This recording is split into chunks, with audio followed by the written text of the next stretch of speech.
जी, आज हम पाकिस्तान तहरीक इंसाफ और पाकिस्तान मुस्लिम लीग नून के जो मद्दे मुकाबिल उम्मीदवार हैं PP 177 कसूर से जनाब शहजादा ज़फ़र इकबाल साहब उनके साथ मौजूद हैं और इनसे हम पूछना ये चाहेंगे कि ये पाकिस्तान तहरीक इंसाफ के उम्मीदवार जो कर्नल रिटायर्ड हाशिम डोगर साहब हैं, जो उनकी कल की स्पीच है उन पे इनका क्या रिएक्शन है, और उनके साथ साथ जो पाकिस्तान मुस्लिम लीग नून के नामजद उम्मीदवार चौधरी एहसन रज़ा खान साहब हैं, उनकी जो परसों 2 दिन पहले की जो स्पीच है उन पे क्या ये रिएक्शन देंगे, क्योंकि बड़ी तल्ख कलामी जो सुनने में आई है जो कि PTI के उम्मीदवार के मुँह से जो हमने सुनी है, हमारी आवाम जानती है, और इनसे हम पूछना चाहेंगे इनका रिएक्शन और रद्द-ए-अमल क्या हो सकता है उनके लिए। अस्सलाम वालेकुम। देखिए, वालेकुम सलाम।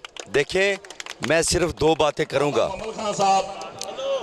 मैं तो सिर्फ अपनी अवाम के लिए निकला हूं और अपनी अवाम की बात कर रहा हूं। मुझे किसी कैंडिडेट से कोई सरोकार नहीं है। एक बात।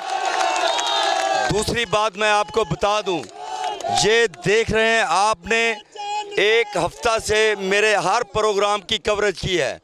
अवाम का समंदर, ठाठे मारता हुआ समंदर, और इनके जो जज्बात हैं वो इंशाअल्लाह ताला आपको नज़र आ रहे हैं, और जीत इनकी होगी और मेरी अवाम की होगी और मेरे भाइयों की होगी।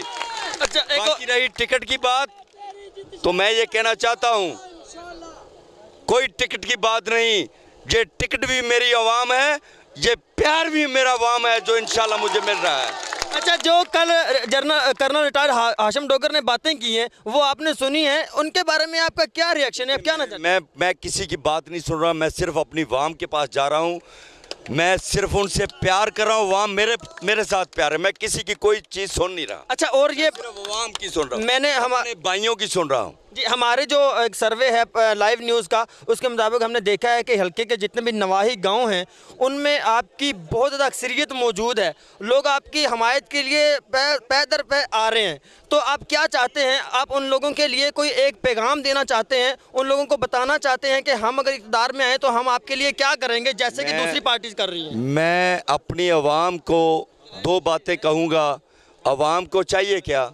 अवाम को तालीम चाहिए, अवाम को साफ़ पानी चाहिए, अवाम को हॉस्पिटल चाहिए, अवाम को मजदूरी चाहिए, अवाम को नौकरियां चाहिए, और क्या चाहिए। लेकिन एक बात है, मैं अपनी अवाम को, इन अपने भाइयों को, इन बेटों को और अल्लाह को गवाह बनाकर कहता हूँ, इंशाअल्लाह ताला इस हल्के में तब्दीली टिकट से नहीं आएगी। तब्दीली इन जोश और जज्बे से आएगी जो इंशाअल्लाह ताला हमारे साथ है, और इंशाअल्लाह इनकी कोशिश से, इनकी मेहनत से, अपने भाइयों के प्यार से इनका ये भाई असेंबली में जाएगा, मजदूर की बात करेगा, किसान की बात करेगा, साफ पानी की बात करेगा, अपने भाइयों की बात करेगा। और मैं ये भी बताना चाहता हूँ, जितने भी इलेक्शन जहाँ पर हुए हैं, जिसको वोट मिला है असेंबली में जाकर, अगर किसी ने मेरे भाइयों की बात नहीं की तो इससे बड़ी बददियानती हो नहीं सकती। बिल्कुल। और वो वाहिद मैं हूँ।